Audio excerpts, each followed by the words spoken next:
Rams fans, welcome in on this edition of Rams Showcase. Playoff matchups are set. Let's make some picks. Plus, 2025 opponents are officially locked in for the Rams. And later, it's playoff time. We preview Rams at Panthers. Let's rock. We here, man. We gotta take advantage of victory on one way. Let's go. This is Rams Showcase. And now your host, Sheriff Joe Bags. Yes, welcome to it. Sheriff Joe Bags here. This is Rams Showcase. Welcome on in. At Sheriff Joe Bags, at Rams Showcase. That's where you follow along on socials. Also, ramshowcase.com. Check us out there. Shout out Willy Will on the intro help there. Former coworker of mine, radio friend, back in the day when I was doing radio. Good stuff, man. Good stuff. We're fired up, though, man. Obviously, plenty to get into tonight. Playoffs. That's the biggest topic we got, man. I'm telling you. Obviously, the Rams get the first game of the weekend, which, you know what? I don't hate because I'm very antsy. Hands already sweaty. So we're off to a hot start. All right. It's only Wednesday. Already maximum stressed out. And they want me to, be working at work? I don't know about all that. All right, my brain's pretty preoccupied with some playoff action, man. But we'll get into that game preview here shortly.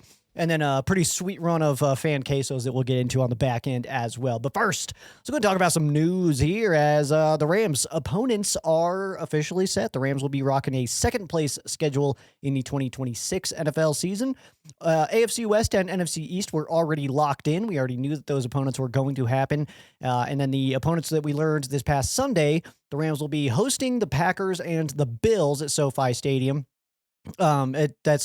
I say this because one game is in Australia. We won't know that. I'm sure we'll learn decently early. I feel like we'll learn before the full schedule is out for the 2026 season, but we don't know yet. So Packers, Bills, it is a Rams home game. Whether that's played in LA or Australia, though, we will find out. Also, that final game, same place finisher that the Rams will be playing is in Tampa Bay. Which is kind of crazy because Tampa Bay, that's your second place team and schedule there from the NFC South. But what's kind of crazy about that is that, that first of all, two of those are playoff teams. And second of all, that it didn't matter. Or we were going to either play Tampa Bay in the playoffs this year and then Carolina next year, or Carolina in the playoffs this year and then Tampa Bay next year. That was always how it was going to go, at least after we were locked in at number 2. And we were kind of still waiting on, we were waiting on that other game, the Saints and Falcons to happen. So once we locked that in, of course, we got that second place schedule. So again, AFC West, NFC East, we already knew those. I know for myself, Rams are in Denver and I'm in Colorado right now. So that's obviously a trip that we'll be making. It's just like an hour up the road from me for where I'm at. So if you're going to be out for that one, definitely hit me up, man, because we go big for that one. We'll have an absolute blast. So that'll be fun. And then Vegas, I would hope to get to as well. I've been saying that the first time the Rams play in Vegas, I want to go, and that's next year. So we'll see what happens there.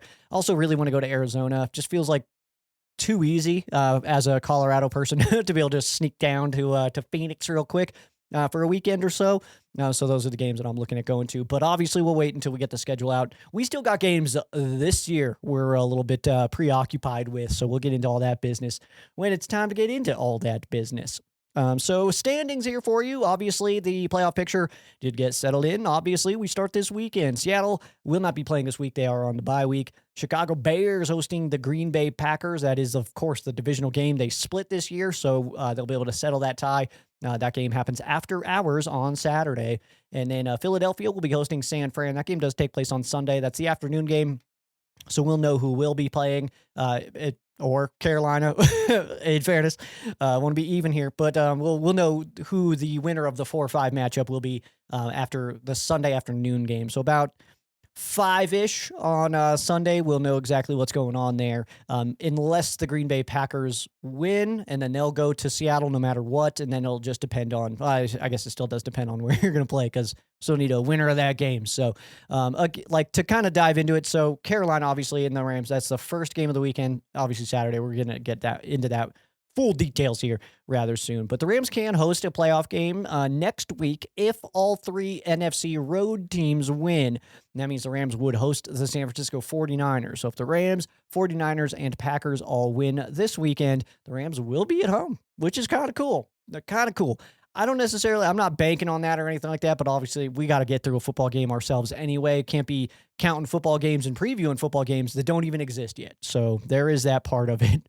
But right now there is 4 different opponents, 4 different options for the Rams next week. The only options that are not on the table would be, oh no, I guess we just can't play. No, it's just about everybody. I don't know what I'm trying to figure out here, but so basically what happens is, so the winner that will not know the opponent until after the afternoon game, like I mentioned. So unless the Packers win on Saturday, then we will know that it will be the winner of the San Francisco and Philadelphia game. And if it is San Francisco, then the Rams will be at home. If it's Philadelphia, the Rams would have to travel to Philadelphia. But if the Packers win, they will be in Seattle the following week. That is locked in, guaranteed, good to go. Which also is unfortunate because that's a Saturday game, and the Seahawks may know their opponent before anybody. Which I'm just saying. I don't know. I'm not saying. I'm just saying. All right. So obviously the games this weekend, we've got Chicago, Green Bay, Philadelphia, San Fran, Carolina, and Los Angeles. And then I didn't even write down the AFC matchups. I think I know them. I think I have them memorized, but I don't want to sound like an idiot, so I'm going to look them up anyway. And then we'll make our picks here. I'm going to just kind of plow through this. I'm not going to do anything crazy. I'm not picking the Rams game. You'll get my pick of that on Tuna and the Sheriff. Friday morning, 7 a.m. LA time. We'll be doing a game preview then, and then we'll knock that out. Also Thursday morning for this week as well. So I won't be giving my pick for that one. Chicago Bears at versus the Green Bay Packers.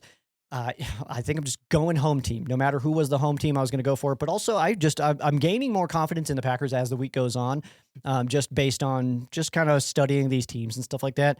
But I would say that I was probably just going to go with the home team. So I think the Bears can win this game, but I also think the Packers can win, obviously. The Bears' issue in their first few matchups was slow starts. So if they can start quicker, I think they should be okay. Bills at the Jaguars. I think the Jags are a rather hot team right now, especially coming into the postseason. Liam's doing an absolutely phenomenal job out there. And T-Law, he's crushing it, man. He's got some really good players out there and a good squad. So I actually think that the Jags will win that game. I think that they can beat the Bills. I think they're better than the Bills right now. I think obviously Josh Allen is an insane talent. He can do some incredible things, but I think ultimately, the Jacksonville Jaguars are the better football team right now. Philadelphia hosting the 49ers. As much as I would love to, well, first of all, before I say that sentence, I would like to see not Philadelphia win because it would be cool to have a home game. But also, there's just like whoever's getting one of these teams gets to lose, and that's cool. You know what I mean? Like, I'm excited about that. But I do think that Philadelphia wins this game. I think it's kind of storybook on the season and everything that the Rams will, of course, get the Eagles next week. That just feels so right. And then probably Seattle, right? Like that just 3 teams that we've lost to. I know we beat Seattle, but like 3 teams we've lost to this year. It feels like the actual playoff path for us. And then Jags is my AFC pick. And we beat them. So in London. So this is our first time domestic we could be beating up on the Jags this year. Chargers at the Patriots. I'm so torn on this game. I'll be completely real with you. I'm very torn on this game. I think that the Chargers are not getting the credits that of like how skilled they are right now. And they are also extremely beat up, which is unfortunate. Ultimately, I do think that the Patriots win this game, but I think that the Chargers are absolutely going to be in position to win this game. And if I had to give you a prediction right now, which feels weird, but just to say that I think that the Chargers have an opportunity at the end and blow it. That just feels Chargers to me. I don't know. But also, what if they don't? You know, who knows? And then Houston at Pittsburgh. When this game initially got announced, I was all over Houston. As the week is continuing, I think you're giving Mike Tomlin an extra day against a team that can't really score. So I know that Texans defense is absolutely insane, but I'm going to go with Pittsburgh on that game. So those are my picks. Those are my picks. Let me know yours below. Obviously, I want to have conversations about this. If you think that I'm crazy on any of these, like obviously, I think the Chargers absolutely can win that game. In fairness, we're in the playoffs. It's one-offs from here on out. I mean, it's there is no no, like, well, this happened this week, and week 10, this team did this, and this team averaged that. Throw all that away, man. It's one-offs right now. Can you beat this team one time? You play them one time. Can you beat them? That's all you get. You don't get this isn't a series or anything like that. So I love that stuff. So drop your picks below. I kind of want to compare. It's kind of sweet. All right. With that being said, I didn't want to waste a bunch of time getting into news and stuff like that. So we ain't gonna, man. We're going to get into our game preview. Rams taking on the Carolina Panthers. Time for some revenge on them kitty cats, man. So we'll get into that full game preview. That's after this break. It's Ram Showcase.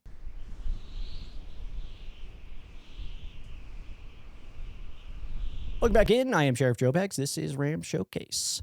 The 5-seed Los Angeles Rams take on the 4-seed Carolina Panthers, winners of the NFC South. This game takes place at Bank of America Stadium, 1:30 p.m. Pacific time from Bank of America Stadium, like I said. On Fox, Joe Davis, Greg Olsen, Pam Oliver from the sideline on this one. We'll get a high of about 72 in this one. We'll get there about kickoff, so we'll be at the peak of the heat right about the time we're starting. 15% chance of precipitation near kickoff, and that does increase a little bit as the game continues.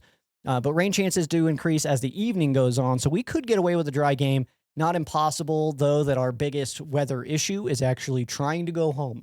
So as the week has gone on, it looked like we were going to get a rain game.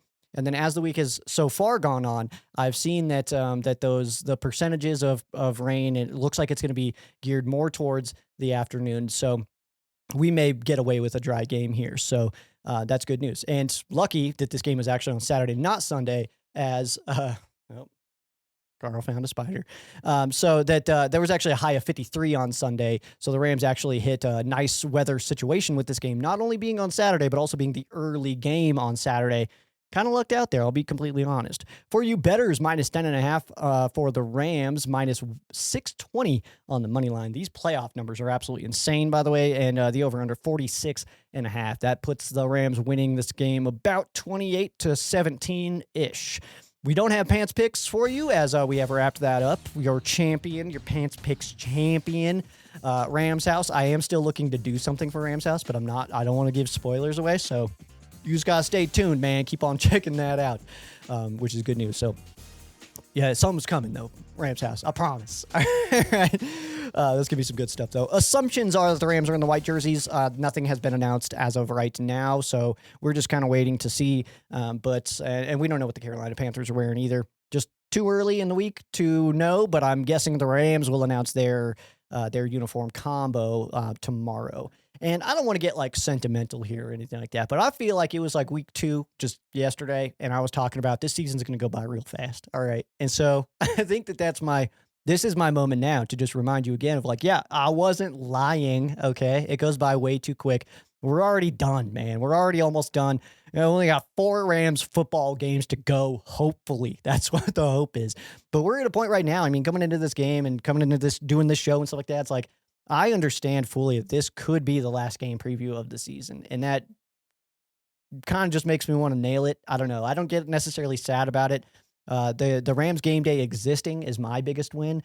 Winning football games is awesome. It's cool to watch the Rams win, but I get to hang out with some incredible people, drink some incredible beers, and watch an incredible football team. And as many of those as I can get, I'm absolutely fired up about. So if the Rams do lose this game, my main sadness will be the fact that I don't get more Rams games until next year. I want as many as I can get, man, as many as I can get. But just that's just it, man. Is just kind of take this week is it just kind of that acknowledgement, just that quick acknowledgement. I understand that the Rams are very heavily favored in this game. We probably, I'll go as far as to say we probably don't lose this game. But again, it's the playoffs. Anything can happen. And this team's already beat the Rams before. What if they come in with a different game plan than they did last time, and it kind of just, they just are able to just do some damage, man. So who knows? So I think that's just my quick reminder for you. Just this week may feel like it's going very fast. For me, I think it's going about normal speed. I don't know. I've heard some people say it's going slow. I've heard some people it's going fast. I feel like I'm dead center. I feel like this is I'm just working still. Yeah, it's a Rams game week, and that's all that matters to me. So that's kind of where I'm at. Just a reminder for you. History of this matchup. This is the 25th all-time meeting between the Rams and the Panthers. Panthers lead the all-time series 14-10. This is the second playoff game all-time between these two. The first one came in the divisional round, January 10th of 2004, so the 03 season. That was a field goal fest turned double overtime thriller. That was the final postseason game, also, by the way, played at the Edward Jones Dome. So in the city of St. Louis, that was actually the final playoff game. Steve Smith Sr., just a regular Steve Smith at the time, was he was the one that scored that touchdown in overtime, and that was just such a heartbreaker, man. I remember watching that game. I just remember being like, just the field goal, and then there was like a fumble recovery touchdown. Marshall, I think, got like a 1-yarder. Just field goals. No scoring in the first overtime. Go to second, and then that deep ball for Steve Smith was just, oh man, that was a tough one, man. And then the last playoff game for the Rams at the Edward Jones Dome, absolutely crazy there, man. First game between these two came on September 17th, 95. The Rams won that one 31-10. The most recent game between these two, you may remember it. It was week 13, 31-28 by the Panthers. That was Stafford's first interception thrown since week 2. This was a week 13 game. That's crazy. He threw 2 in that game. First one was a ball off the dome of a Derek Brown and into the hands of Nick Scott. And then that other one was the Mike Jackson pick 6. So not great. But like I said, it was the pick 6 by Mike Jackson, which, okay, 3-point game. I'm not trying to discredit anybody here. I just want to get that out of the way first, because Panthers are a playoff team. They're literally in the playoffs. So say what you want about how they got in, whatever. They did enough. That's all that matters, right? So in that first game, they had a pick 6. They had 2 touchdowns that came on 4th down, and then their last touchdown came on 3rd down. And the reason that one's relevant, that last one in there, is because that is decision time. If that ball's not completed, if that just nothing cool happens that play, it's decision time. All right. And I understand the decision time too. Those are big gambles on 4th down. If that's an incomplete ball, that's our ball. Instead of a touchdown, Matthew Stafford's launching rockets the other way. You know what I mean? So obviously it happened. You can't take them away. That literally did happen, but they got 2 4th down touchdowns and a pick 6. That is 21 points in a 3-point game, 21 points that don't feel like something you can just bank on again. Do we think that the Panthers are going to score on 4th down 2 times and get another defensive touchdown? I don't know. I don't think so. It's not impossible, but let's not pretend like that's like their game plan of like, let's get to 4th and 1 and throw a deep ball or get a pick 6. So that's not a realistic pathway to try to say that this is going to happen again. And it took all of that and the Panthers playing damn near a perfect game for them to win by 3 points. So I say all that to say that I am not going to lock in any wins or talk about next week's games or anything like that without knowing what happens in this one. But let's call it what it is. The Rams are the stronger football team over the Carolina Panthers, even though they're at home. And I understand the argument there too. I understand a lot of people say like, well, the Rams have what is it? Yeah, 3 more wins than the Panthers, and obviously we should be at home because we're a better football team than them, stuff like that. It's like, hey, we had a chance to win our division and we didn't. All right, they did, so they get a home game. That's how it works. I don't think that should change. I don't care how you get into the playoffs or how you win your division. That's the goal: win your division, then you get a home game. We didn't do that. All right, so the fact that we going to get a home game that's our fault. We had a chance. If we beat Seattle in week 17 or 16 or whatever, 16, then we win the division probably. I mean, in fairness, we did lose to Atlanta after that and stuff like that, but there's all that. But the ball control of it, man, I mean, they obviously, too, that in that first game, they ran 11 more offensive plays than the Rams and had 11 more minutes of time of possession than the Rams. So they just had the perfect game plan that day. And then also you couple that with some Rams mistakes, 3 turnovers from Matthew Stafford, and just kind of one of those days where just didn't seem to really stick. And then also that was only our second game without Quentin Lake after his injury. So I think some of those deep balls, those 2, especially on 4th down, I think that you can at least kind of say that maybe we could have played those differently. I'm not going to say they would have been incomplete, would have been interceptions, anything like that, but we can comfortably say that maybe something's different when your captain and an absolutely incredible player is on the field than when he's not. Can I say that? Can I say that we can assume that we would be better if our best players are out there? I feel comfortable with that. And again, the Panthers did defeat the Rams in week 13. So, I mean, as much as we want to sit here and say, yeah, we're going to look at that tape, we're going to adjust, we're going to come out and be on fire? What if they're looking at the tape and saying like, okay, we missed on this, we missed on this, we missed on this. Let's correct all these things and let's go attack.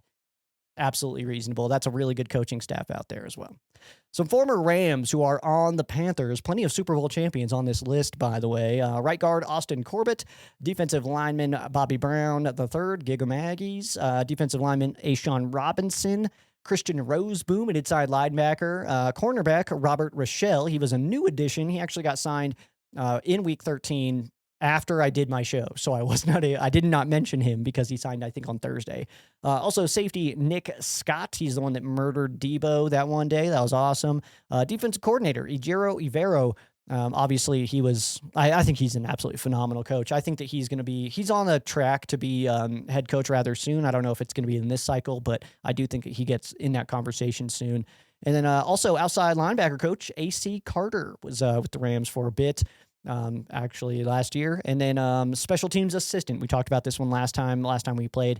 Darren Bates, the special teams assistant. He was the one that was jumping over the lines for field goals in St. Louis, blocking field goals. And then dude from Seattle did it, and there was like news, and like they were showing the highlight all over Sports Center. It was like, yo, Darren Bates did that 4 weeks ago. What are we talking about over here, man? But either way, doesn't get credit, but hey, he's a coach. That's good. Some milestones that we're looking at here. These are wrapped up. These are done. There's no trying to reach other stuff because the regular season, like I said, is done. 23rd most yards in a single season by an offense in NFL history. Hell yeah, Rams. Third most in a single season in Rams history. 21st all time was the 2018 Rams. 26 yards behind them, but had an extra game, so I don't know how much you can count that. And then fourth, the 2000 Rams. That was a pretty good football team. Their current team is 366 behind that team, but again, with an extra game. Eighth most touchdowns in a single season in NFL history for the Rams, and then the 2000 Rams had 2 more touchdowns, which is 6th all-time, 65 TDs this year, and that's all across the board. That includes Jared versus blocked field goal, all that stuff. Sean McVay, with Les Snead, becomes the 17th head coach GM combo to hit 100 wins even. That does include postseason action. That also means that Sean McVay has reached his 100th win. This is also the 7th playoff season for the Rams head coach, and that is officially the most playoff visits for any Rams head coach. He does pass John Robinson, who did visit the postseason 6 times. Quarterback Matthew Stafford ends the season with a total of 19,407 passing yards in Rams history. That is 4th in our history. He's behind just Roman Gabriel, Mark Bulger, and Jim Everett. He is 3rd in TD passes in Rams history, just 1 behind Jim Everett, 13 behind Roman Gabriel. So if he comes back next year, we should expect him to be leading those numbers there. He's still 12th in interceptions, so that's cool. 3rd in touchdowns, 12th in interceptions. Those are good numbers. 4,707, that is the 3rd most passing yards in a single season in Rams history, 47th most in NFL history. Most passing touchdowns in a single season in Rams history with 46. That beats the previous record by 5 touchdowns. He is currently tied for 7th most in NFL history in a single season. Good stuff there. 8 interceptions are tied for 86th most in a single season in Rams history. 4th highest TD percentage in Rams history with minimum 200 attempts, and he was sacked 23 times, which is tied for 44th most in Rams single season history. Kyron Williams, K-Dub, he is currently 7th in Rams history in rushing yards. He is 1,570 behind Todd Gurley, and he does have a higher yards per attempt, which I thought that was rather interesting. He's currently 6th in Rams history in rushing touchdowns, 36, 13th most rushing touchdowns in a single season in Rams history this year. He did fall 47 yards short of last year's Kyron Williams total. He officially has more starts, by the way, in a single season for a running back in Rams history. He started all 17. That's pretty cool. That's obviously never happened before. So cool stuff there. 6th offensive Ram ever to start in all 17 games. That's this year Stafford, 21 Kupp, Jefferson and Stafford, and then 23 Nakua, the only other offensive players for the Rams to start all 17 games. Puka Nakua is 12th in Rams history in receiving yards. Crazy. He's only in year 3. So that's nuts. 17th in receiving touchdowns. 2nd most receptions in a single season in Rams history, behind just 21 Cooper Kupp, who was a superhero. Nakua does have a higher catch percentage this year. Tied for 7th most in NFL history, by the way, in receptions this year. Third most receiving yards in a single season in Rams history, just 66 yards behind the 1995 Isaac Bruce year, and 14th most in NFL history single season. So, and second in 2025. So he could have been 13th if JSN didn't do his thing. Davante Adams, third most receiving touchdowns in a single season in Rams history, with the 14 leading the NFL this season. First player in NFL history to lead the league in receiving touchdowns for 3 separate teams. 2021, Cooper Kupp had 16, so he was 2 short of that. And 1951, Elroy Hirsch, holy moly, had 17. Tied for 38th most in a single season, of course, in NFL history. First non-1,000-yard season for Davante Adams since 2019, so where he had 997, so he was right in line for it, but he's hit 997 2 times, actually. And then Tutu Atwell, his 88-yard reception is the 8th longest in Rams history and the longest since 2017 when Robert Woods had that 94-yard catch at the Coliseum against the Houston Texans. That game was hilarious because Rob Havenstein definitely held J.J. Watt real hard on that one. And you can hear somebody yell, "That's holding!" And then just like no one cares. So we scored a touchdown. That was when I think that was the play he gets up on the thing and he's high-fiving YG? Is that the thing? I don't remember. That was also the longest reception of the season for Tutu Atwell, the Tutu train, that 88-yard catch. But the second longest play from scrimmage. The number 1 longest play from scrimmage was Bijan Robinson's 93-yard run against the Rams. So Tutu could look over at the defense and be like, yo, man, what the heck, guys? He screwed up my numbers here. Let's get into the breakdown here. So we're looking at the Rams offense going against that Panthers defense. We're not doing a deep dive into these numbers. These are just going to be your regular season numbers. We will keep these for the Rams for as many games as we play here. But the Rams ended with the number 2 total offense going against the number 15th total defense in the Panthers. Rams have the number 1 passing attack in the NFL, 15th ranked unit against the pass for the Panthers. Running the ball, Rams really did a good job later in the second half of the season here, increasing their numbers up to 7th, going against the 20th ranked run defense in Carolina. The average points being put up, no one did it more than the Rams, 30.5. That's best in the league. And the Carolina Panthers gave up about 22.5. That's tied for 15th. 17th, middle of the road for the Rams on converting third downs, but going against one of the worst teams against third down on defense, and in the Carolina Panthers, they are 31st. So obviously the numbers jump out there big time, man. This Carolina Panthers defense has not been incredible all season. They've had their bright spots and they've got really good players, but I think it's more of a, I don't know, man. It is kind of hard to pinpoint. They love to run some cover 3. I think they need to be a little bit more aggressive than that personally, but I mean, who am I? Just a dude in Colorado talking ball right now, but I think that would be a little bit more aggression, a little bit more just 2 deep instead of 3. I think would help them out a ton. But again, who am I? But the Rams had 2 games where the offense seemed to struggle, and Stafford threw multiple picks. Atlanta and Carolina, which happened to be Ejiro Evero and Raheem Morris. What do they know, man? What do they know? So we got to figure that out, I think. But the Rams have not attempted a 2-point conversion this season.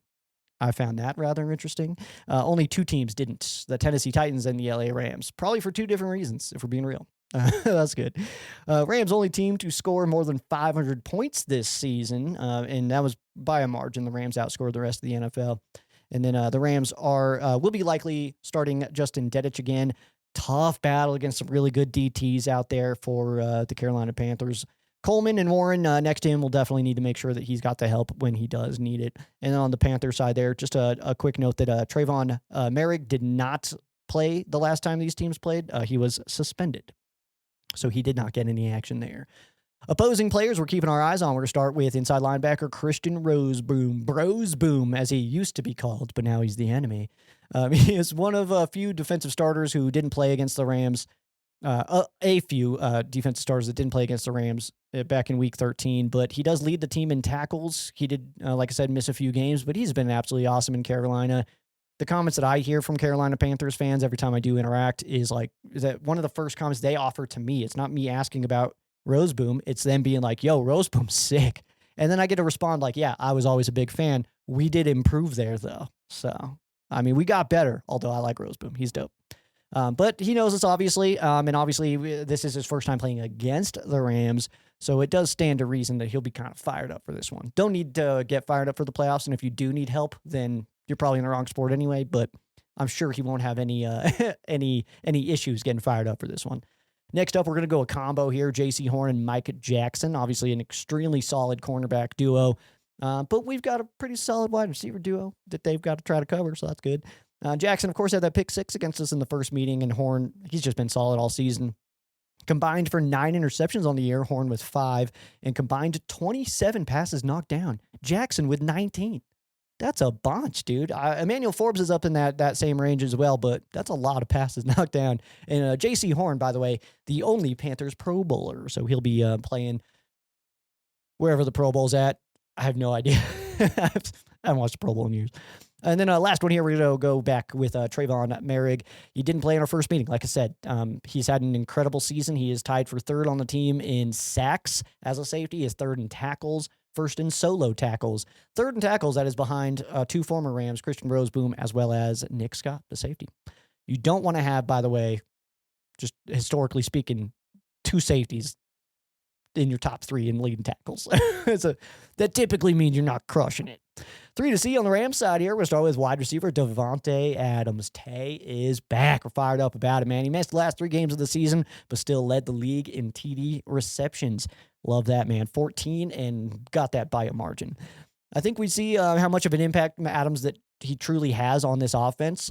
I think that we've all kind of forgotten that we've been like, we still have monsters out on the field, which I think is why we forget that there's monsters not on the field. You know, when Puka Nacua is doing Puka Nacua things, it's easy to forget that Davante Adams is on the sideline healing up a hammy, you know? So I think it's good to remember that, the impact of Adams is very legitimate on this offense. And I think that we're going to see that this weekend. Adams came in for 2 reasons for the Rams. 2 reasons: red zone targets and a playoff push. The red zone targets absolutely worked. 1-yard TDs all day. And say what you need to. I mean, I feel like I'm probably not going to get pushback on MVP talk here on this show, but 1-yard touchdowns are not easy in the NFL. And anybody that says that, just introduce them to ball, because they clearly have not met. But the red zone thing worked. It's time for the playoffs. Time for that postseason push. Time for us to see that to work. So that's good news. And then I would say he probably was ready for action last week, and maybe even against Atlanta. But it was probably one of those things of like, let's just be sure. Okay, like we're already in the playoffs. Let's just be sure. Next up here, we'll go with tight end Tyler Higbee. He got his feet wet last week, getting into the end zone, which was rather awesome. I think that he probably got more reps than was anticipated, with Terrence Ferguson dropping out via practice earlier in the week. But got some rust knocked off. I like that. It's time for playoffs, though. Playoff Higbee, who was not available in the Rams Super Bowl game. Obviously, we were down to Kendall Blanton in that game. So for Higbee to be able to be on field and actually help the Rams make a playoff push or a Super Bowl push would actually be really, really awesome. But the offense just with Higbee, it just feels smooth, man. I don't know. The Rams have a bunch of interchangeable, awesome tight ends, but I think that when Higbee's out there, it's not an explosion thing. It's just a smoothness thing. I think that it just less mistakes from the group, I think, is ultimately what I'm looking at when it comes to Higbee being on the field. And of course, last up here, we'll go with quarterback Matthew Stafford. Stafford coming off of his best regular season. Probably the best regular season in Rams quarterbacking history. That the 46-8 ratio is absolutely absurd. We haven't even come close to that in any capacity in our history as far as a ratio like that. The yards, stuff like that, we've seen that plenty of times, but we have not seen a 46-8 ratio, not even remotely close to that. So obviously that is blown away, the numbers from previous years for the Rams. Unsettled, of course, but this could be the last few games of Matthew Stafford's Hall of Fame career.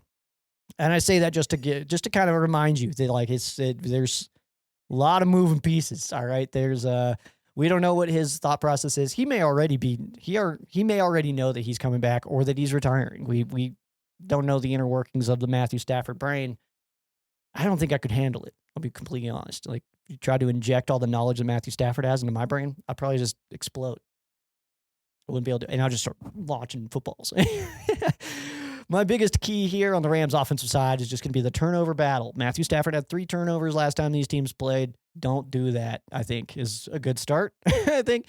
But don't let them score on defense. Don't give them short fields. If you let Bryce Young and this offense gain some confidence and let them kind of get some short fields and be able to put up points, because it can be like a quick turnover, 3 and out, but they're in position for a field goal. It's like stuff like that is obviously what we would like to avoid. So I'm interested to see the difference in how the Rams choose to attack in this one and how their game plan kind of shakes out. I just feel like we see a lot more heavy ground attack in this one than we did in the first matchup. So that's just my thoughts. I'm kind of just hoping we get the football first, just get the ball first and then just set the tone for the game, I think, and with your offense, not your defense. I think that's absolutely critical there. Let's flip over to the other side here. We'll go to the Rams defense taking on that Panthers offense. So the Panthers offense sits near the bottom of the league there, 27th in the NFL. Rams defense right in the middle of the road there, 16th passing the football. Also pretty low for the Panthers offense there, 26th in the NFL, while the Rams defense is 19th against the pass. Running the ball, 19th ranked unit for that Panthers offense, while the Rams are 12th against the run. Average points being put up, 18.3 for the Panthers. That's 27th. Rams give up 20.4. That is 10th. That average definitely dipped over the last 3-ish weeks or so, as we were up closer to 17 and tied for second for a really long time there. And third down conversion rate, 25th for the Panthers offense. The Rams are tied for 7th in giving up third down. So obviously the Rams defense, none of their total overall numbers really jump out off the page to you, but they're going against an offense that also has no numbers that really jump out to you. But the real thing with the Rams is the hidden numbers that are not just total yards, not just, points or points are obviously a big one, but there's not just like total yards and passing yards and stuff like that. It's like, because the Rams will let you move the football on them and wait for their spot to attack you, and that doesn't always work out. Obviously, I'm thinking like specifically the playoff game or the game against the Seahawks in the playoff or in the overtime where it kind of felt like the Rams were going to make a move on Sam Darnold at some point, and then it was just going to be over and the Rams were going to win, and then just didn't happen. They were able to work it all the way down and get the 2-point conversion, which I fully expected them to do. Why would you give the Rams the football back? We would definitely just go win, right? So that's kind of where there's so many, just like I said, hidden numbers in there. Like the Rams are 6th. They're 6th highest pressure rates. They pressured Brissett 60% of the time. Sorry, Jacoby, man, that's not cool. You're like out of the playoffs and it's just chaos. I can't even imagine like what he was seeing. It's just blue and yellow all over the place, man. Just absolutely crazy. But Rams highest pressure rate since 2021. If you remember, that was a pretty cool year. Last game, the Rams got beat on the 4th and short deep balls. But again, like I had mentioned earlier, that was the second game the Rams were without Quentin Lake, who went out in the first Seahawks game. So that was unfortunate. We were still adjusting to his absence, but that was the first game too, where it was like, oh, this is a bit of a problem. Like we're gonna need to figure this out, because Quentin Lake turns out he's very good. He's so good, in fact, that we signed him to an extension before he was even back. Like it was like, oh, this is what the world is like without Quentin Lake on our football team. Get him back here, man, for as many years. So obviously we got that. But the Panthers offense just really isn't that explosive. They don't have a whole lot of those plays or those moments where you're like, oh, man, watch out for these guys. What they do well is just kill games and kind of treat it like a little bit of like some Philadelphia action, where they're kind of boring to watch, but it's calculated boringness. They're going to try to get, they want to do a good job on first down. They want to get to 2nd and 5. And then from there, then they'll maybe try a pass or whatever. So, but they're good at getting to 3rd and short and then just kind of like, and I know their ratings here are like 25, stuff like that, but they're good at holding on to the ball. At least they were against us. And I didn't watch every Carolina Panthers game. I won't. All right. I'm not going to do that. I don't have enough time, but from what I saw against the Rams is they just did a good job of playing keep away, which I would assume is their game plan again this week, but who knows, man. So opposing players we're keeping our eyes on. We're going to start with wide receiver Tet McMillan. McMillan is he ends his rookie season over 1,000 yards. That's absolutely awesome. Solid addition for Bryce Young. And even if they do lose this week, I think that this team should feel really good about that combo. I think that making it to the playoffs, even the way that they did, I think that they can certainly take that into next season and try to build off of it. I think they're also set up in a way where they can add some pieces into their team for next year and truly make a push.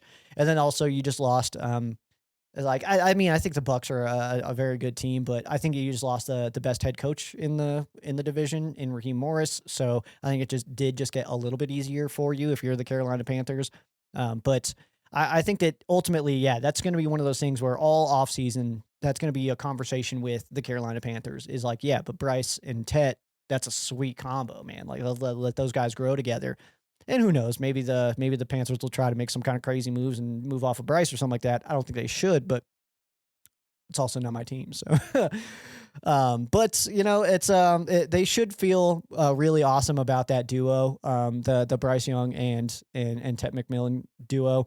It works well, man. He's an extremely talented player. Bryce Young's awesome. So Tet McMillan, number one there. Next up, combo running back Rico Dowdle and Chuba Hubbard. Rushing duo that has, I would say, semi-relatable production than our running back combo, but just lower numbers. And so there's not a way to say that, I feel like, without being like a little bit rude about it, but it's not my intention at all. Cause I think Rico Dowdle, I mean, I was putting him on anytime touchdowns most of the year. And then, Chuba Hubbard, obviously we know his talent. So, but it seems like they do about what the Rams running backs do, but like at a JV level. And that's, again, not intended to be a shot at anybody. I think that these guys are awesome, but our guys, Kyron and Blake, are incredible running backs. Their success rates 1 and 2 in the NFL this year. So that's all you need to know, really. But the last meeting, the Rams did really well against Dowdle, but Hubbard was the one who just had a really consistent day. He just kept on. It seemed like every time he was carrying the ball, it was 5 yards. It was 6 yards. It was, 4 here. It was just getting really frustrating. It was like 2nd and 6, first down, stuff like that was that was kind of crushing us. So he was just having a consistent day, like I said, and he did get that receiving touchdown on the Rams. Ended the year with 3 receiving touchdowns, only 1 rushing touchdown for Chuba Hubbard. Thought that was interesting. And last up here, we'll go with quarterback Bryce Young. Bryce Young is no stranger to big stages, but this is his first trip to the NFL postseason. It's football, sure, but playoffs are a different world. It's a whole different level of action. You get, Chris Shula and Sean McVay cooking up some playoff game plans. It's probably going to be a little bit different feel and energy from a Week 13 game plan because it's do or die now, man. Like we're sitting, each team is, it's like I picture. I don't know if this will make sense to anybody, but I picture American Gladiators when they're on the thing with those big Q-tip looking guys, and then they hit each other. That's it, man. It feels like that's what it is. It's like, and anything can happen. You make a wrong move here, and then you get a Q-tip to the back or whatever. I don't know what those things are called. And then you're done, even if you're the better one. So, I mean, that's kind of how I've always pictured the playoffs in my brain. It's just like when I'm thinking about something, I always picture that scene from SpongeBob where he's going through the files. Just part of my brain. I don't know what it is, but yep, that American Gladiator. Payo, if you don't know, American Gladiator is this ridiculous show. Whatever. Okay. But Bryce, I mean, how he shows up for this game, I think will greatly impact his future as an NFL starter. I think if he comes in and has an absolute dud of a game, looks terrible, low completion percentages, looking like 40, throws 3 picks, nothing crazy, doesn't look good at all, I think that the Carolina Panthers will be like, all right, hold on. But if he comes in and looks awesome, I think that could be a total game changer for him. I do think that his career, as unfortunate as it is, I think that the future of Bryce Young in the NFL, I think, does hinge pretty greatly on this because it takes a lot for people to be able to turn trust around. I mean, we are still reluctant to say that Sam Darnold's decent. As an NFL coverer, everybody's still like, well, I mean, is he though? It's 2 good years now. It's like, do we say it? It's like, so it takes a lot to recover from when you look really, really bad. So that's kind of my point there. But he's already behind the 8 ball as they backed into the postseason. So I think that most fans kind of already look at the Carolina Panthers like they shouldn't be here. So you couple that in with the fact that this is also Bryce Young's first playoff game. That's a lot of pressure. And look, I don't know how he's going to handle it. I like Bryce Young. I'm a fan, actually. I think that he's awesome. But I think that the way that they got into the playoffs, needing the Falcons to win, losing a couple at the end of the year, stuff like that, and then also just the way that you win the NFC South, which is blatantly the weakest division and stuff like that. I just think it's one of those where a lot of people are not giving them any credit. So that being said, I think that Bryce Young could potentially have a big day. You never know. A lot of people are saying they shouldn't even be here, though. So if he does look terrible, everybody's just going to be like, yep, see, should have been here. But if they look awesome, I mean, what's the story going to be? I have no idea. No idea what the story is going to be like if the Panthers look incredible. And what if they win this game? I mean, then I think conversation's very different, obviously. 3 to C on the Rams defensive side here. We'll start with outside linebacker Jared Verse. Yes, Jared Verse. Feels a lot like this is where Jared really starts to show up. Right? Kind of feels like this is it, man. Production maybe not be where we wanted it to be at for the season. He wasn't really in the conversations for like defensive player of the year, stuff like that. And in fairness, obviously it's Myles Garrett. There's not even really a competition for that one. You break the sack record, DPOY, man. That's just the way it is. But he's obviously a maniac. He gets a lot more attention this year than he did his rookie season. So that's something to consider. But it just kind of feels like the way he played in the playoffs last year, we may find out, he's only got 2 playoff games in his career. We may find out that Jared Verse is a playoff guy. You're like, just get to the playoffs and he's just going to destroy everybody. It could be it, man. There is something different about the playoffs and the atmosphere and the mood and the energy that go into it that we want to be able to say that you can tap into that at any time. But in September, that's not there. It doesn't exist yet. You're still, getting into it and stuff. When you get to this point and you're beat up, you know that the other guys across from you is beat up, and it's just a battle of wills at that point. That feels like a Jared Verse thing, man. It feels like that's where Jared Verse starts to show up big time. So I'm keeping my eyeballs on Jared Verse. I know that he had more sacks than he did rookie season, all that stuff. So he's in the right direction, all that. But it does feel like it's potential that we see the fact that Jared Verse is a playoff guy that it's not like he had a bad regular season by any means, but it's one of those things where I just feel like Rams fans put a lot of pressure on him to put up crazy numbers. And I think that some people need to remember that he's not Aaron Donald. No one's Aaron Donald. Aaron Donald's Aaron Donald. No one else. All right. Not Jared Verse even. Aaron Donald almost killed Jared Verse. Just in a workout. And that was the warm-up. And that was true. That's the crazy part, man. Next up here, we'll go with safety Quentin Lake. He did not play against the Panthers the last time these teams faced off. His absence hit so hard that they signed him to an extension before he was even activated back. Absolutely incredible stuff there, man. Massive upgrade to the secondary as we enter second season. He was missed blatantly. I don't know how else to put it. Quentin Lake is that good that when he is out, you can feel it. Just like when Aaron Donald missed couple of games later in his career where it was like, oh, Aaron Donald's not on the field. You could tell, it's just one of those things, man. It's like when Steven Jackson back in the day wasn't in there. It was like, it's all right, Kenneth Darby, let's get something done, dude. But it wasn't the same action, man. So I just feel like Quentin Lake is one of those guys, man. He's absolutely up there. Captain Q. Love to see it. And also, by the way, just as a little sidebar here, if you have not seen the Right on Q with Matthew Stafford and Devontae Adams, check that out. Pause this and come back or something, man. You have to check that out. Absolutely incredible. And speaking of things that are absolutely incredible, the Rams have put out Sean McVay mic'd up in week 18. I didn't realize how much I needed that in my life. I don't know. I had no clue that would change my week. That I'd watch that and almost shed a tear, dude. I don't know. I get very weird about this time of year. I get real sentimental and stuff like that. Don't hold it against me, all right? It's coming to an end, and I'm just trying to soak it all in while I can, all right? I do it all year, but now it's like trying to hold on a little tighter. You know what I mean? So you see stuff like that, and it's like, man, this is cool. I just love this team too. So there is that part.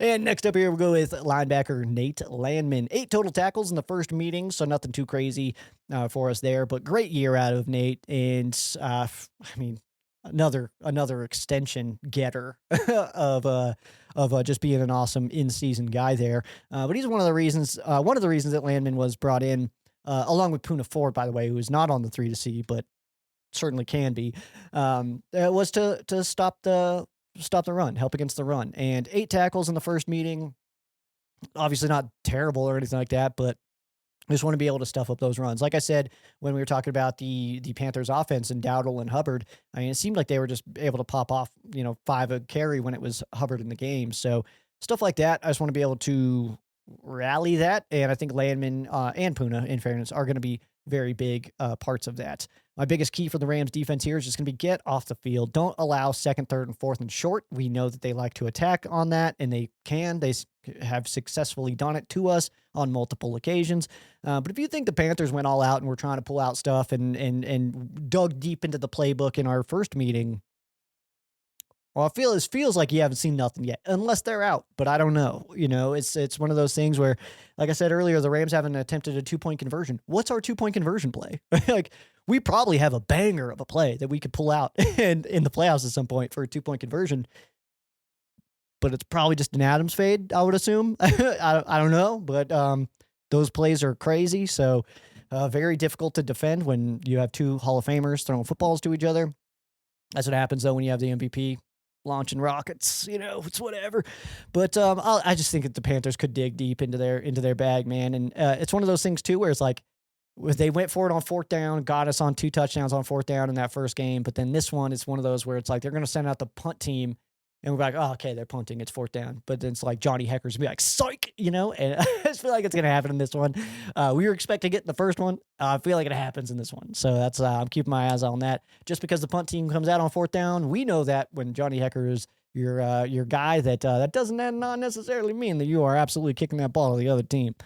But keep them behind the sticks and don't let them don't get beat deep multiple times. If you got to let it happen one time just to shake some rust off and get a conversation with Aubrey Pleasant on the sideline so that gets buttoned down, then so be it. But just get it out of the way and then let's not do it again. But that's going to be obviously easier said than done, obviously. But Quentin Lake being back, that should be a big help there. Like I said on those fourth down plays, you can't guarantee that would have made a big impact or that he would have picked the ball off or made a hit to dislodge a ball, anything like that. We don't know. We'll never know. The games have already happened, and he didn't play in it. But it's one of those things where we can look back on and say that was the first time that we were able to say, yeah, we're missing Quentin Lake. We're missing him bad. So, because the week before that, I think that was the week. I want to say that was the week we actually just beat the butt cheeks off the Buccaneers. So. The buck cheeks. Stupid. But that is your game preview, man. We are in the playoffs. Fired up about it, man. Make sure you join us on Tuna and the Sheriff. That's going to be weekdays, Monday, Wednesday, Friday, 7 a.m. LA time. Broadcast live on the First and Tuna Podcast YouTube channel and Ram Showcase Facebook page. We are bringing back our trivia question this week for the playoffs. I'll find something to give away. If we go to the Super Bowl, I've got a really good giveaway, or we'll save it. We'll see what happens. But, yeah, so that's where we're at right now. I will have a trivia question. So make sure you just do, you got I did not give you the answer in this game preview. So just make sure you know your Rams versus Panthers history, and you should be all right in that regard there. But again, that'll be on the pregame live stream. So that starts roughly an hour before kickoff. That I'll be hopping on for that one as I'll head down to my buddy's house to catch some game action. But of course, yeah, Rams Panthers playoffs. Second playoff game ever against the Panthers. That first one did not go our way. They lead all time against us, man, trying to even it up. They beat us earlier this year. Time for some payback. Let's keep playing some Rams football, right? Right. All right. We got fan quesos. That's on the other side of this break. It is Ram Showcase.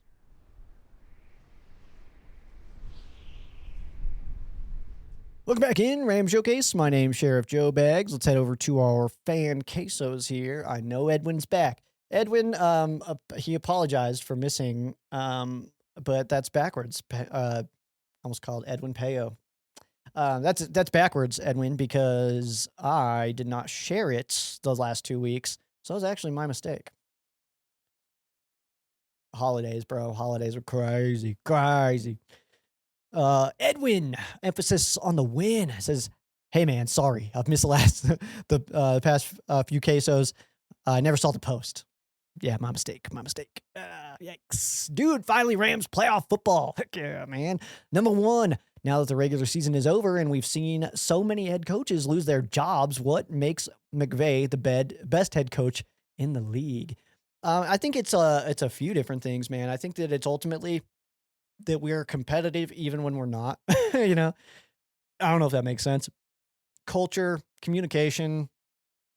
I think that he does such like it's other stuff too than just like being on the sideline and stuff like that. Because like if you saw that mic'd up from Sean McVay, I think there's so many parts of that where it's like that's why he's the best coach. That's why he's the best coach. That's why he's the best coach. Like before the game kicks off, he goes up to Shula, gives him a big old hug. It's like, hey man, kill him. Love you. Like that's it. Like love you, dude. Love you, dude. Like he's doing that kind of stuff. It's like he's just got the team behind him. And I know it's like a surprise of like Harbaugh, you know, getting fired, but he's been there since '08, and eventually the messaging can get stale. And I just don't think that that's necessarily the same case for Sean McVay. I think that we can look at 2017 Sean McVay compared to today's Sean McVay, and it's a whole different vibe. The offensive style has completely changed. We don't run the same zone scheme anymore. We're more duo now and stuff like that. So I just think we've been able to adapt with Sean McVay, and not every team's able to do that. So I think Mike Tomlin's one that's been really good at it for a really long time. Not to the same level that you would maybe hope, but he has done a really good job of keeping that team at least relevant his entire time. So stuff like that. But Sean McVay, I mean, he's just a friggin' leader, dude. That's it. Number 2, who are your MVPs in the offensive and defense for the regular season for our Rams? You can't pick Stafford. Sneaky. All right. For the Rams offense, my MVP on the Rams offense, I'll just go Puka. I mean, I feel like you could go K-Dot or A.J. Jackson, but I'm just going to go Puka because, I mean, he does things that nobody could do. I don't think he's a human. I think he's a robot. I think it's crazy. He's a space robot sent to Earth to destroy the souls of corners just all over, just destroy ankles all over the place. The guy's crazy, man. And on defense, defensive MVP, give me BY, man. Give me Byron Young. I think the way he played this year, I mean, all conversation all offseason was like, Jared versus crazy. Jared versus defensive player of the year. Jared versus. And it was like, no one's talking about BY. There was even conversation. I was one of them. It was like, oh, I guess we could maybe package that trade in. We could throw in a BY or something like that. And it's like, no. Well, hold on. Don't do that. That guy's awesome. You know, it's like, that's an uneven trade now if we're looking at that action. So I think that BY has done an unbelievable job this season and preparing for this whole year. So I'm excited to see what his development looks like in the next few. I think he's extremely talented. Number 3, Puka just did a video where he tried some local Mexican food in LA. What is Sheriff Joe's favorite Mexican dish? Go Joe, go Rams. Go Edwin, man. My typical, if I'm heading out to a fancy Taco Bell. I'm just kidding. No, my favorite Mexican shop actually just closed. I'm super sad about it, man. It was right like a block away from my office. Loved it. Absolutely incredible food. And they just closed. I'm so sad about it. One of the people there that takes my orders, we were just like chatting and stuff like that. This lady, she's so nice and so fun. We were chatting all the time and stuff like that. She gave me a Rams Super Bowl shirt one time. She was like, hey, I won this at a Super Bowl party. I'm a Cowboys fan. So she gave it. I was so cool, man. Love that. But I would always go with a chicken burrito plate. So I want the beans and rice and all that stuff. There's not really a bad pick. I'll be completely real. There's not like, I never met a Mexican dish I didn't like. You know, I'm not a big pork guy, but I could just replace that with chicken. No biggie, dude.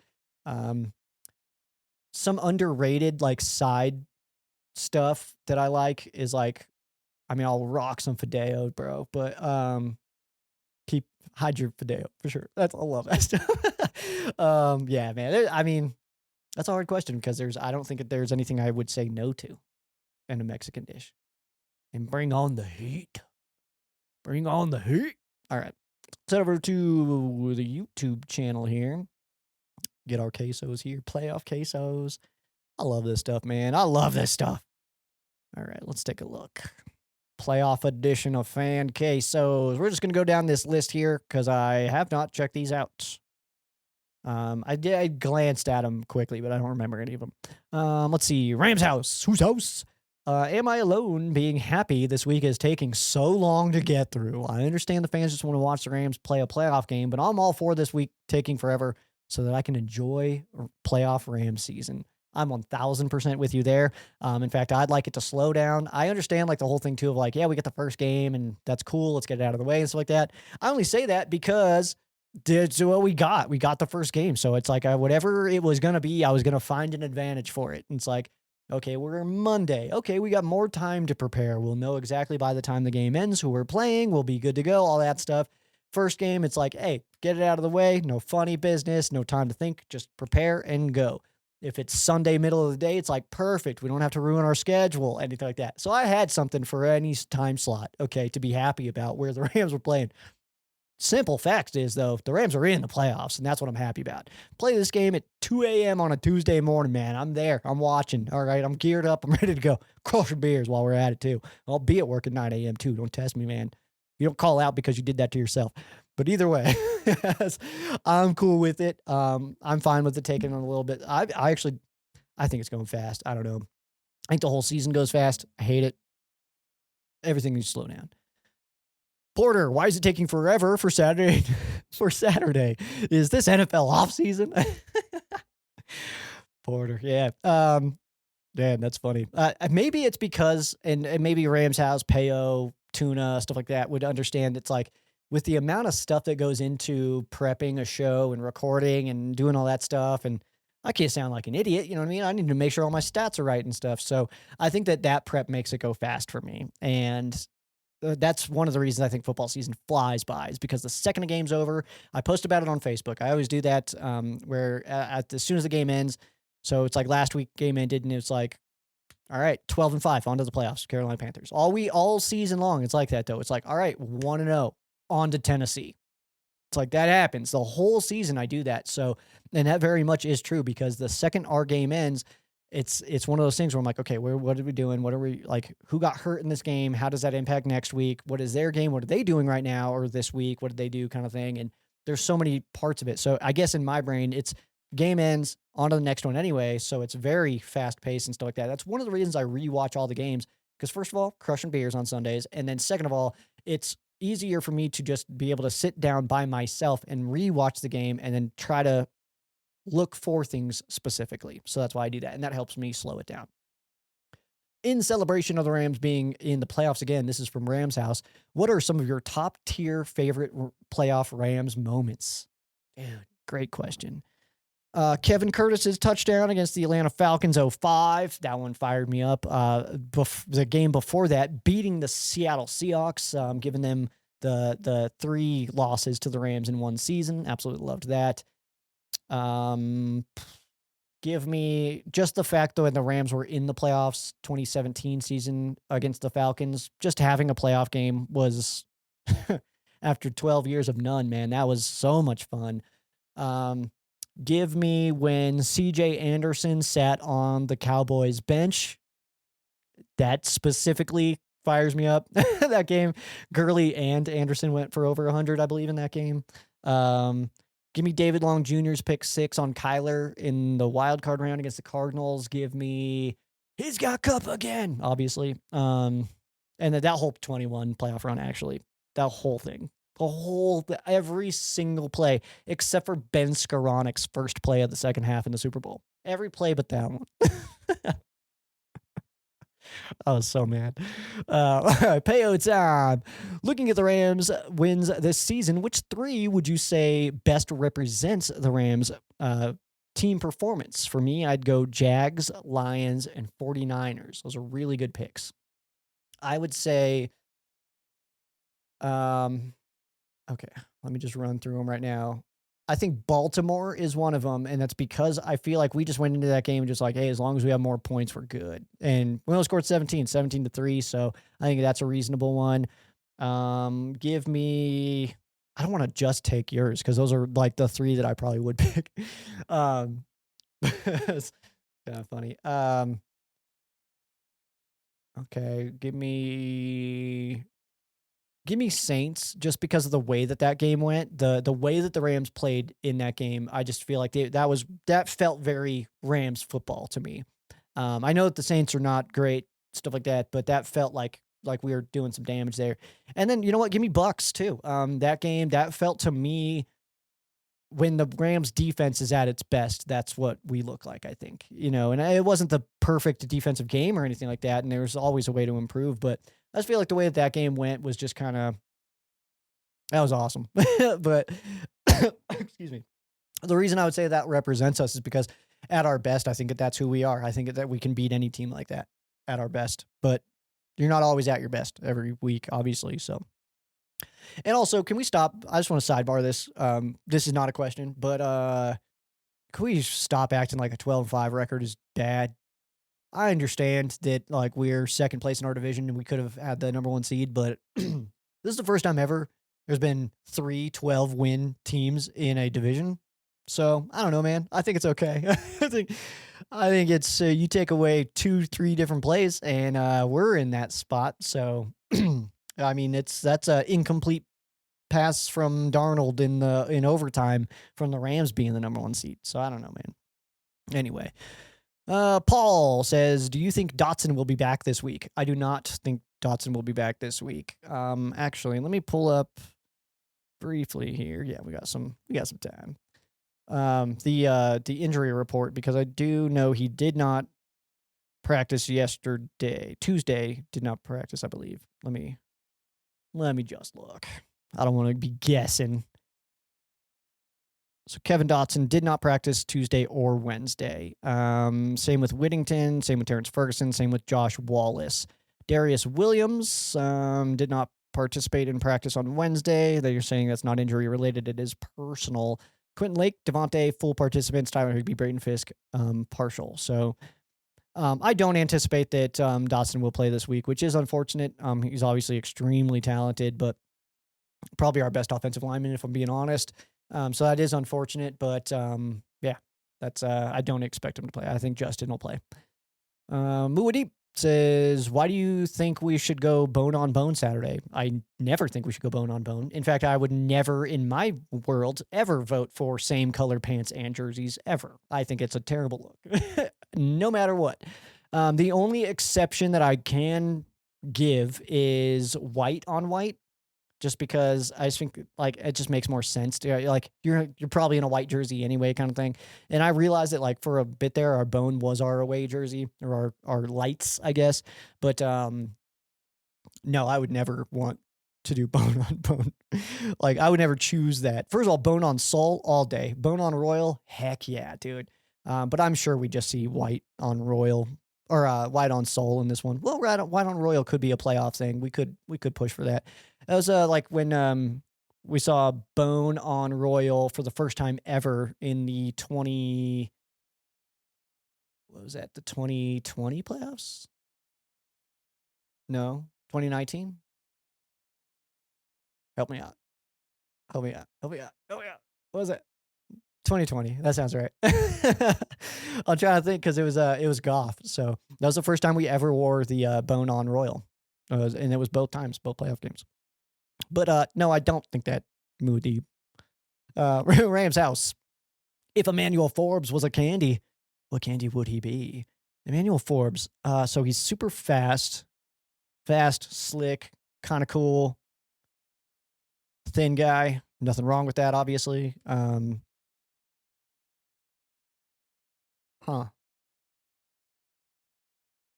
gonna go. I don't have an explanation. I'm going with Twizzlers, and I'm going to let you decide why, because I don't even know. But for some reason, that feels right to me, man. Twizzlers. I remember one of my old coworkers always had Twizzlers, and every time he'd be like, "You Twizzling?" Yep, you're a Twizzler. Anyway, Porter, do Adams and Puka deserve a ring? I do. Let's get it to him. Yeah, absolutely they do, man. I mean, Devontae Adams, obviously, I think he may. I don't know if he has one or not. I'd have to look. Puka absolutely does. I mean, I'll be honest, man. I think that most people do. I think that most players do. I think that it would be so cool if everybody could, you know what I mean? And it's just those things. Cause it's like, you got players like Eric Dickerson, Steven Jackson, guys like that never were able to win a ring, and it's just that sucks. And so yeah, I mean, yeah, do Adams and Puka deserve rings? I mean, I think so. But you got to just do it, man. Just go earn it, man. Got to go earn it. And I know that Steven Jackson wasn't really in a position to really do it. I think that Eric Dickerson was on some pretty good football teams, obviously. So chances, but yeah, that's I would say yeah. But I mean, I think Stafford deserves two, just to get that conversation of like, is he is he good or not, just to kind of shut that up a little bit. And that's why I want him to win MVP. That's like my biggest thing of like, is like, if he doesn't, it's like, oh, turns out the best football player doesn't win it. That sucks, but like, I think that to get MVP and another Super Bowl ring for Matthew Stafford, it's clear cut at that point. It's like, all right, yep, he's one of the GOATs. One of the best ever. One of the best. And I hate to say like you have to pick a best, because I think that we can acknowledge that there's so many greats, and they don't have to. It's this one's better than this one. It's like, okay, fine, sure. Like I have the energy to argue and stuff like that, but yeah, I would say yes, Porter. Rams house. What's more likely, the Rams make it to the Super Bowl and wear their bone jerseys, or Troy Reader gets a pick six? Probably Troy Reader getting a pick six. I'll be honest. I think that the bone jerseys were probably seen for the last time in Atlanta, if I had to guess. I don't think it's impossible that we toss him into a playoff game, but I don't think it's likely. I would be surprised, honestly, if we rocked a bone jersey, especially in a Super Bowl. I just think that the pushback from fans would be too much, that they would just avoid that entirely. Just go with Royal, go with white. What I hate about that is the potential of getting new jerseys next year. So I will need to figure out what I want to do there. But that would be kind of weird. That's happened a few times. I mean, the last time that the Rams were in there, like before going to the darker blue and the gold, the last game that they played in the Royal and Soul then was a Super Bowl. So it's not impossible that we see Rams win a Super Bowl and then make some changes. Sounds like that's happening, but yeah, I don't think we get the bone again, unfortunately. And if I had to truly guess, if I really want to dig deep into this, I don't think we see the bone color again. So I represent though, man. I love that stuff. I think it's cool. I really do like it. Payo time. What would you rather have? A Rams themed laundry basket or a Rams themed water bottle? Love this question because hilarious. I've never had a Rams water bottle. That's crazy actually. But a laundry basket I don't think would do much for me because my laundry basket stays in closets and no one would ever really see it. So it's like, it'd be cool to have and stuff like that, but it's like, what's really the point? It's like, I want to get a different Rams tattoo because my current one is way up here. And that no one ever sees that, So I actually want to get something like on the front of my arms or something like that. I've seen some really, really good ones. I don't want to steal anybody's ideas or anything like that. So I do want to go original, but yeah, there's some, it's cool to show off your stuff. You know what I mean? That's actually like this tattoo that I got here. I don't know if you can see that or not. It's a tattoo that I got, but I was originally going to go on my chest and I was like, you know what? No one's going to see that, dude. I don't take off my shirt. I'm not that guy. So put it on my arm so that it could actually be seen, man. Got to share that art, share it with the world, man. So I would say the water bottle, cause I would take that places and people would see it. That's all. Rams house. Player you think will elevate their play the most in the playoffs for the Rams. My pick, Davante Adams. I think that guy will be an even higher level. I tend to agree with that, that it's going to be Davante Adams. I think that Davante Adams is going to go into every single game wanting to be the best player on the football field, knowing that when Puka Nacua is also out there, that maybe you're not, but maybe you are. Because he's incredible. So I would also say Davante. Nate Landman, I think, is a sneaky pick there. Quentin Lake is a good pick there. I think a corner. I don't know which one. I think that there's going to be a corner that just kind of shows up big. My pick is Akello, but it could certainly be Emmanuel. It could certainly be Kobe as well. Kobe Turner, speaking of Kobe's, I think it would be a good pick here. And then Tyler Higbee is another pick that I think just elevates that play where it's like, okay, it's playoff Rams ball now. We're a different football team. Love it. So that's where we're at there. This is actually, I'm going to end with that one. Next here from Porter. Says, do you think the Rams defense is going to have 9 sack performance in the wild card? If so, pick 2 players you think are going to have a sack. I don't know if we'll go 9 because they run the ball a lot and also get rid of the football really fast. But if we do, I think that there's I'll give you a bunch, man. If we get 9 sacks, I think that Verse has at least 1, BY has at least 1. I think Kobe has at least 1. I think that like Curl probably gets in there for 1. Fisky maybe gets in there, man. Fisky business. So yeah, I think that's I think that if we get 9, it's going to be probably 5 people on that list there. It's going to be coming from everywhere, man. And it says, do you think Devontae and Lake are going to be rusty for this game? Not necessarily. I think that they're too professional for that. Too much of a veteran action and professionals to come in and just like not be on. It's the playoffs now, you know. Do you think that we get revenge on the Panthers? If so, what went wrong the last time we played them? And did Sean McVay and Chris Shula, are they going to have a better game play calling? What went wrong is the Rams just had untimely mistakes. You gave up 21 points in plays that don't usually give up points. A pick 6 and then 2 4th down deep balls. So I think that's what went wrong. I think that the Carolina Panthers went all out, and it worked. But they went all out, played probably their best game of the season, and beat us by 3. I really just, you know what I'm saying? So that's what I think went wrong. And I think that they will be much better this week. Lastly, give me your score prediction. Nope.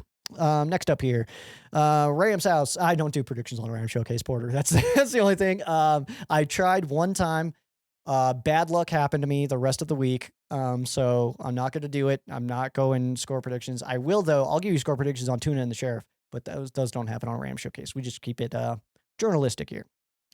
Rams house. So for our final queso here, we've got out of the following Rams pending free agents, which Ram do you think will make the strongest run in the playoffs to convince the Rams to bring them back?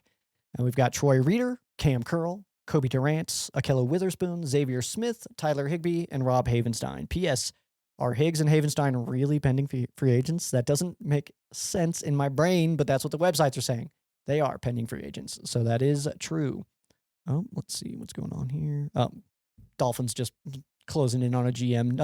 Nothing crazy here. So for here, the strongest run in the playoffs to convince them to bring them back, I'm going to go Cam Curl of this list. I think that Troy Reeder is probably in his last year as a Ram. I think Cam Curl is not. I think that he does come back. Kobe Durant, I do think comes back. Actually, I don't know. I'm a little bit more torn on that than I thought I'd be. Akello as well. I'm not sure. Xavier Smith, I do believe returns. I think that the Rams would want him back. Tyler Higbee and Rob Havenstein. As much as I don't want to say it, my prediction, I don't want this to happen, but my prediction is that this is their last season with us. And that's just because the Rams do tend to rotate out a little earlier than maybe you need to.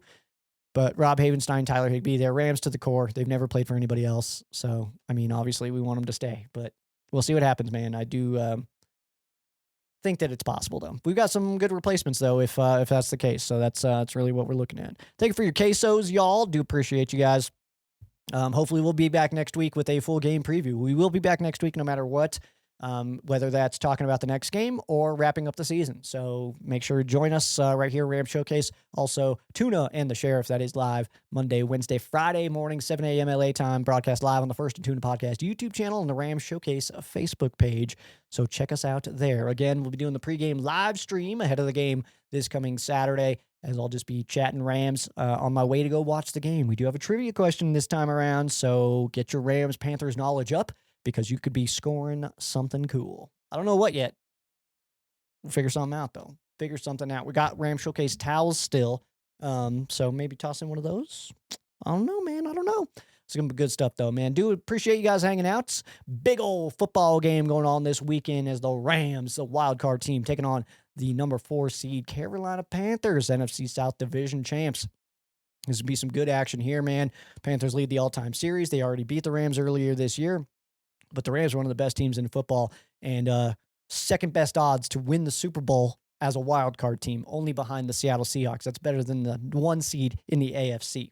Crazy, man. Absolutely crazy. Thank you guys so much for hanging out, though. Yeah, make sure you follow on socials at Ram Showcase, at Sheriff Joe Bags, ramshowcase.com. That's where you can check it all out. Thanks for hanging out.